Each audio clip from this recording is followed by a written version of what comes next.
여러분, 누군가 내 편이 되어 주길 바라지만 쉬운 일이 아닙니다. 그렇지만 어떤 경우에도 내게서 등 돌리지 않고 항상 내 편이 되어 주는 분이 계십니다. 그분이 바로 하나님이신데요. 이 시편 118편에 그런 내용이 흐르고 있습니다. 이 시편 118편을 보시면 앞부분에 표제어가 빠져 있습니다. 이 시편의 저자가 누구인지를 우리는 정확하게 알지 못합니다. 그렇지만 대부분의 학자들은 이 시편도 다윗의 저작이라고 생각합니다. 우리가 그냥 읽어봐도 다윗의 인생 역정이나 또 그의 신앙과 잘 맞아 떨어지기 때문에 그렇습니다.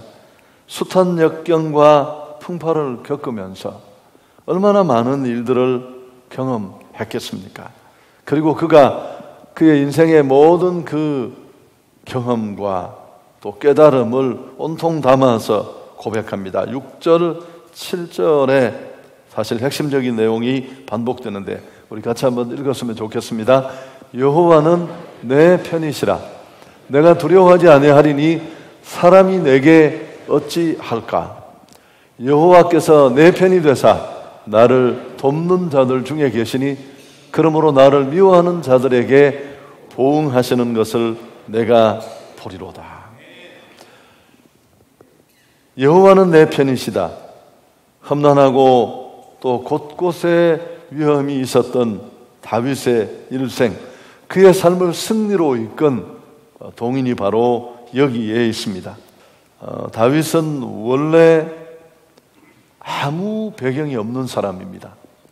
이새라는 정말 소박한 가문의 막둥이로 태어났습니다. 어느 날 사무엘 선지자가 그의 집에 찾아와서 이스라엘의 두 번째 왕을 간택하는 일을 시작했을 때 누구도 그를 주목하지 않았습니다. 그렇지만 그는 사무엘 선지자에 의해서 기름 부음을 받고 이스라엘의 차기 왕으로 예선됩니다. 그렇지만 이게 오히려 그에게 화근이 되어서 사울 왕의 심한 견제와 공격을 받게 됩니다. 너무 힘들어서 광야로 도망을 하고 수백 명의 사람들이 그의 주변에 몰려듭니다. 우리가 알듯이 다 아웃사이드에 있는 사람들입니다. 제도권에 머물지 못한 자들, 이런저런 이유로 버려진 것처럼 사는 그런 사람들이었는데, 그렇게 다윗 주변에 몰려든 사람들이 도움이 될 때도 많았습니다만은 또 그 이상으로 짐이 되기도 했습니다. 가족들과 따르는 자들이 오히려 그의 여정에 가시 같은 역할을 할 때도 많았는데요. 사무엘상 30장을 보면 시글락이라는 곳에서 벌어진 한 사건을 소개합니다. 블레셋의 망명 중일 때 일어났습니다. 어쩔 수 없이 조국 이스라엘과 전투를 하는 이 전투에 다윗이 참전할 수밖에 없는 이런 진퇴양난의 상황에 처했습니다. 만일 다윗이 이렇게 잠깐 거짓으로 위장을 해 있습니다마는 망명을, 근데 만일 다윗이 자기 조국 이스라엘과 싸우게 된다면 다음에 그는 차기 왕이 되는데 치명적인 결격 사유가 될 수밖에 없습니다. 다행히 하나님이 극적으로 그 상황에서 빼내 주십니다. 전쟁터로 가다가 돌아오는데 그 사이에 아말렉 족속이 쳐들어왔습니다. 다윗과 그 일행이 거주했던 시글랏 성읍을 아주 쑥밭으로 만들어 버립니다. 방화, 약탈, 그리고 부녀자와 아이들은 몽땅 다 끌고 가버렸습니다. 그야말로 잿더미밖에 남지 않았습니다. 다윗의 리더십에 치명적인 어려움이 닥쳤고 또 그 상황을 지켜보는 공동체 전체가 얼마나 기막혔을까 짐작이 갑니다. 여러분, 이렇게 상황이 급변하자 어떻게 되었습니까? 그렇게 그의 휘하에 몰려서 이 정말 잡족들이 군사가 되고 평생 다윗에게 충성을 맹세했던 그 부하들이 다 등을 돌립니다. 등을 돌리는데 끝나는 것이 아니라 돌을 들고 다윗을 치려고 했습니다. 여러분, 이게 인간의 모습입니다. 또 사무엘상 15장에 보면 이런 일들 너무너무 다윗의 정에 많았는데요. 아들 압살롬의 반역 사건이 터집니다. 다윗의 친아들입니다. 그런데 아버지의 원수가 되어서 그의 보좌를 탐내고 아버지를 밀어내려고 칼을 뽑아 들고 대듭니다. 정말 기막힌 상황입니다. 여러분, 이걸 보면 사람은 이처럼 내 편이 되었다가도 어느 순간에 오히려 내 등에 칼을 꽂는 그런 경우가 허다합니다. 또 설사 끝까지 내 편으로 남아있다 치더라도 연약한 인생이 뭘 도울 수 있습니까? 땅이 흔들리면 함께 흔들리고 그 인생도 역시 도움이 필요한 존재이기 때문에 그렇습니다. 그래서 8절, 9절 그가 거의 작심한 듯 토해내는 고백이 있습니다. 우리가 함께 읽었으면 좋겠습니다.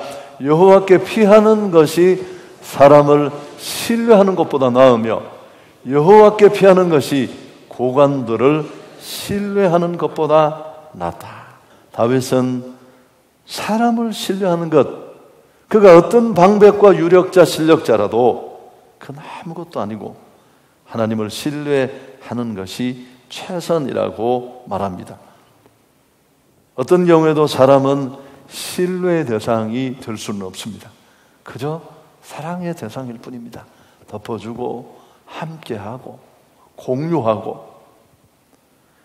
다윗은 이런 확신이 있기에 담대히 고백합니다. 앞에 우리가 6절, 7절에 두 번이나 반복되었습니다만 여호와는 내 편이라고 외칩니다.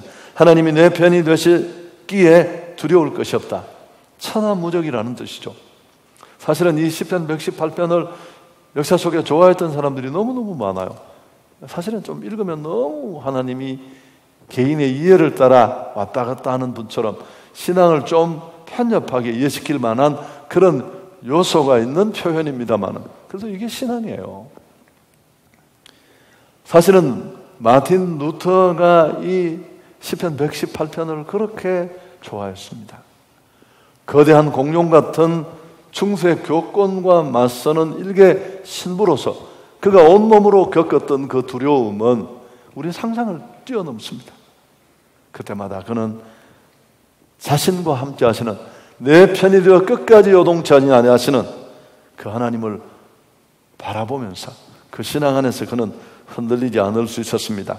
오늘 이 다윗의 고백은 시편 146편의 내용과도 비슷합니다. 시편 146편 3절 이하의 말씀인데요. 귀인들을 의지하지 말며 도울 힘이 없는 인생도 의지하지 말지니 그의 호흡이 끊어지면 흙으로 돌아가서 그날에 그의 생각이 소멸하리로다. 야곱의 하나님을 자기의 도움으로 삼으며 여호와 자기 하나님에게 자기의 소망을 두는 자는 복이 있도다. 아멘. 여러분, 다윗의 최고 자원은 하나님이었습니다. 그의 재산도 왕권도 주변에 어떤 기댈 만한 자도 아니었습니다. 오직 하나님 한 분이었습니다. 다윗이 평생 토해놓았던 주밖에는 나의 복이 없습니다. 하나님 내게 임하는 것들을 누리게 하시고 향유케 하시지만 그 축복을 내가 알지만 그러나 진짜 내 복은 하나님밖에 없습니다. 여러분, 이론적인 얘기가 아니고 인생 가운데 절절히 수많은 대적들과 원수의 공격 앞에 시달렸던 그가 그 위기를 뛰어넘고 겪으면서 온몸으로 체험한 그의 안에 솟구치는 정말 진솔한 외침이라는 사실. 인생 조금만 살아봤으면 다 똑같은 얘기를 할 겁니다. 이렇게 시적으로 우리가 잘 정리를 못해서 그렇지. 다윗은 여호와가 내 편이라고 하면서 우리에게 하나님의 도우심을 받을 것을 권고합니다. 우리가 어떤 절망의 자리에 던져지고 팽개치듯 죽음같이 내몰려서도 우리가 이런 믿음을 가지고 확신을 가지고 맞선다면 우리 역시도 승리할 수 있을 것입니다. 삶도 신앙도. 그래서 여러분 신앙은 껍데기일 수가 있어요. 모든 일이 그렇지만 막 흉내 내고 폼 잡는데 빈수레가 요란하다고 그 안을 들여다보면 말짱 아무것도 없는 경우도 많아요. 정말 그저 교회 다니는 종교인이 아니라 살아계신 하나님이 나와 함께 하셔서 세상이 다 나를 외면하고 배반하는 등 돌리는 그 순간에도 정말 하나님이 끝까지 내 편 되시는 그런 은혜를 누리려면 어떻게 해야 할까요? 여러분 아시죠? 종교인은 하나님 도움을 못 받아요. 간증이 없습니다. 그분들은 있는 게 뭘까요? 집에 다 떨어진 성경 2권, 그게 다예요. 그리고 교회 다녔다는 고민의 흔적만 남아있습니다. 그렇지만 신앙인은 주님과 함께 동행했고 나와 함께 하시고 나를 돕는 자 되시는 그 하나님의 손길이 곳곳에 너무 많아요. 그분을 빼면, 그분을 제해버리면 설명할 수 없는 일들로 가득해요. 첫 번째는 하나님을 경외하는 사람입니다. 여러분, 이건 관계의 문제일 수 있는데요, 하나님은 자신을 경외하는 자에게 함께 하십니다. 자, 4절 안에 키가 하나 들어있는데요, 이제 여호와를 경외하는 자는 말하기를 그의 인자하심이 영원하다 할지로다. 하나님을 경외한다는 건 무엇을 말할까요? 우선 기본적으로 하나님 존재에 대한 인정이 있어야 돼요. 여러분, 이건 큰 신앙이거든요.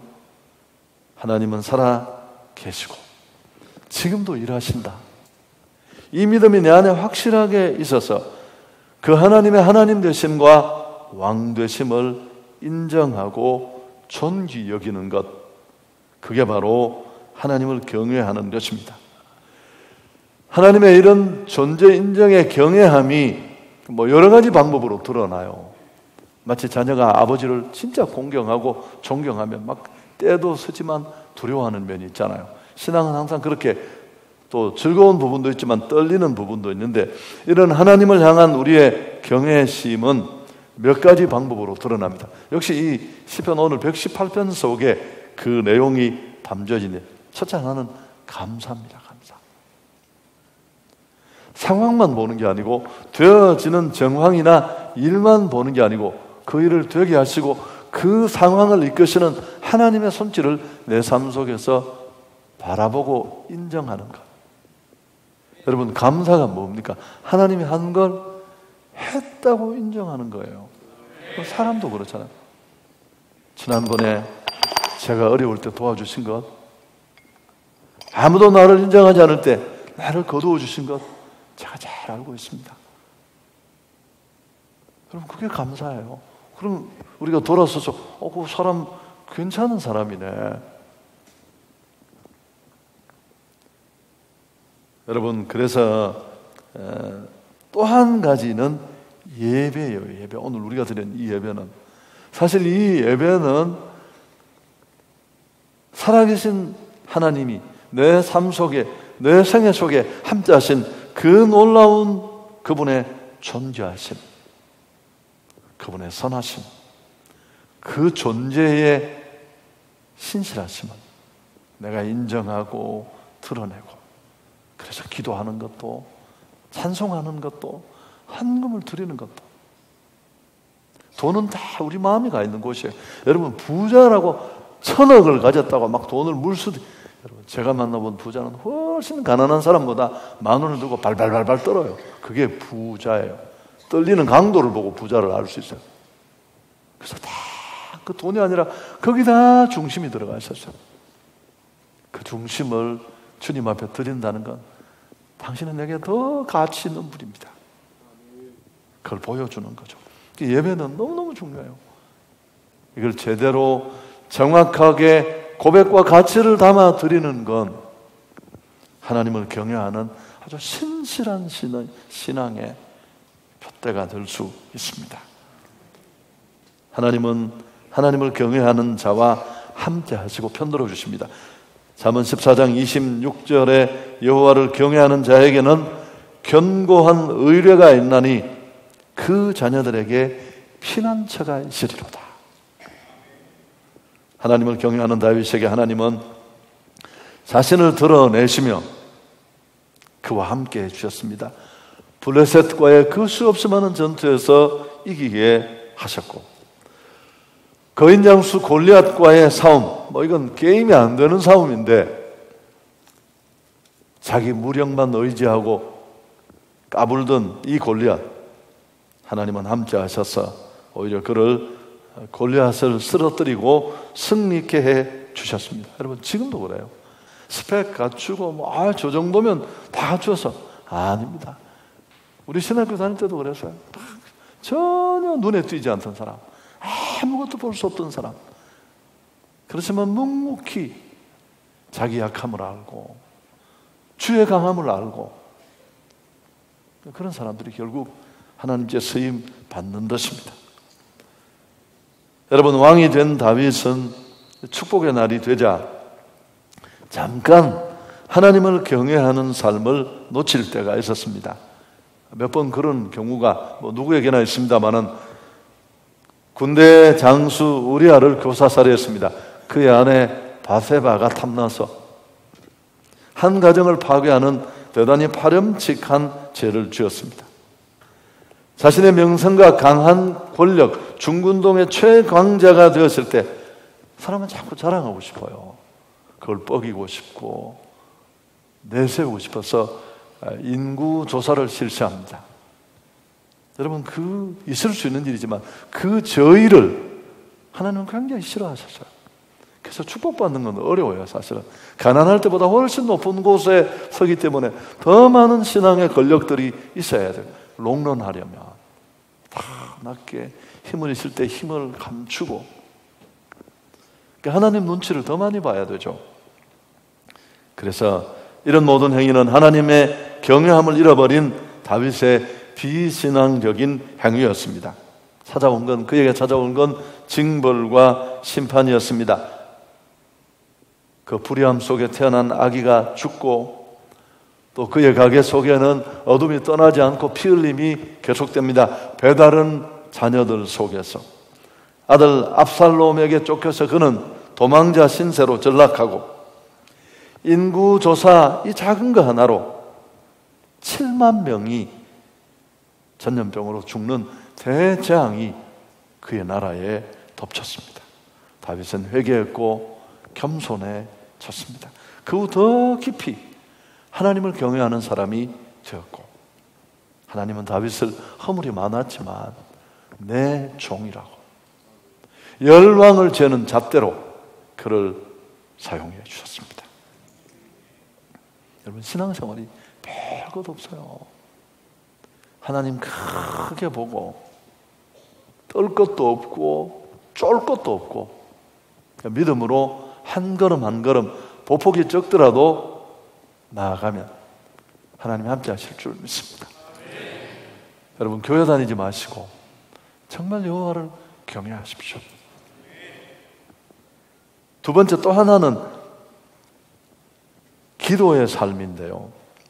하나님은 이런 관계 속에 있지만 또 어려울 때 하나님께 문제를 들고 나아가서 그분께 피하고 기도하는 사람과 함께 하십니다. 5절 같이 읽도록 하겠습니다. 내가 고통 중에 여호와께 부르짖었더니 여호와께서 응답하시고 나를 넓은 곳에 세우셨도다. 여러분, 기도도 하나님의 존재 인정입니다. 히브리서 11장 6절에 믿음이 없이는 기쁘시기 못하나니 하나님께 나아가는 자는 첫째, 반드시 그가 계신 것과 두 번째, 그가 자기를 찾는 자들에게 상 주시는 하나님이심을 믿어야 할지니라. 여러분, 기도하십시오. 무엇이든지. 너무 일방적인 건데, 너무 일상적인 건데 우리가 놓칠 때가 많습니다. 다윗은 기도 많이 하는 사람이었습니다. 물론 여러분, 기도는 이 세상에 그 무엇보다 배우기 어렵습니다. 골프, 무슨 탁구, 또 여러분이 좋아하는 어떤 취미 활동, 그 어떤 것보다 어렵습니다. 그건 기능이지만 이건 삶의 중심이 달라져야 돼요. 죄의 근성을 가진 우리 인간은 다 자아가 견고해요. 내 생각대로 살고 싶고 내 마음대로 머리 흔들면서 달려가고 싶고 이런 자행자제하고 싶은 죄의 근성이 우리를 잡고 있습니다. 죽음 같은 상황 앞에 던져져서 하늘이 노래지고 그 절대 절망에 다 싹히고 열린 건 하늘밖에 뿌리고 이런 경험을 몇 번 하면서 이 자아가 다 그냥 가루가 돼야 돼요. 그리고 나서 머리도 들지 못하고 엎어져서 정말 나를 도우실 분은 하나님 한 분뿐이다. 그리고 이제 이 사각사각 머리 굴리던 삶, 잔게 부리던 삶은 잔게 이게 또 몇 번을 먹힌다는 게 문제라니까요. 그 삶을 내려놓고 하나님 앞에 무릎의 삶으로 바뀌는 건 너무너무 쉽지 않습니다. 여러분, 다윗의 인생에 여호와께 여짜오되 거의 관용적으로 쓰이는 표현이에요. 이 무릎의 신앙이 장착될 때까지 시간이 많이 걸렸습니다. 10년 넘게 도망자로 쫓기면서 이게 끝이 나지 않으니까 참다 못해서 그는 블레셋으로 망명을 합니다. 앞에 좀 얘기가 했습니다만 물론 위장 망명입니다. 인간적인 방법으로 축복의 땅을 떠나서 국경을 넘어가는 겁니다. 거기 가면 한동안은 더 이상 따라오는 사람이었으니까 잘한 것처럼 보였는데 여러분 그 1년 반 동안 그 수모 침을 흘리고 대문을 손톱으로 긁으면서 바보 흉내를 내고 사는 게 아니었어요. 시 한 편 못 쓰고 영감은 다 끊기고 다윗의 인생에 지을 수 없는 어두운 시간들이었습니다. 여러분 이런 자신만 믿고 머리로 잔게 부리다가 당한 그 어둠의 시간들을 켜켜이 겪으면서 그 안에 온 마음으로 그 와신 상담의 시간을 보내고 체득된 게 무엇입니까? 여호와께 여짜오되 철저하게 기도하고 묻고 하겠다는 겁니다. 감사합니다. 아멘. 자, 다윗은 어떤 믿음으로 기도했을까? 우리가 한번 유추해 볼 수 있는 내용이 오늘 본문에 나와 있는데요. 1절 보십시오. 1절과 29절, 오늘 이 본문이 29절까지 있어요. 1절과 29절이 똑같습니다. 볼 것도 없어요. 여호와께 감사하라. 그는 선하시며 그의 인자하심이 영원하다. 29절에도 여호와께 감사하라. 그는 선하시며 하나님은 선하시고 그 인자하심이 영원하다. 이 인자라는 말이 무슨 단어일까요? 바로 그 유명한 헤세드라는 단어예요. 자기 백성을 끝까지 책임지시는 하나님. 언약 관계 속에 있는 자기 백성은 어떤 경우에도 포기하거나 버리거나 손 떼지 않으십니다. 사람은 밀어주다가 안 되면 손을 떼요. 야, 저건 안 되겠다. 하나님 그렇지 않습니다. 아멘. 풍파많은 세상입니다. 혼자 살기 정말 힘들고요. 그래서 우리에게는 내 편이 필요해요. 이 표현이 좀 인간적으로 들려질 수 있을지 모르지만 근데 사람은 누구든지 내 편이 될 수 없습니다. 인간이 배신을 잘하고 배반을 잘해서 그렇기도 하지만 그 사람도 도움이 필요한 인생이에요. 오직 하나님 그분만이 우리 편이 되실 수 있습니다. 다윗이 많은 경험을 하면서 알게 된 것입니다. 그래서 여호와는 내 편이라 내 편이라. 살아계신 하나님의 선하심과 인자하심을 신뢰하시고 이 믿음에 굳게 설 수 있기를 축복합니다.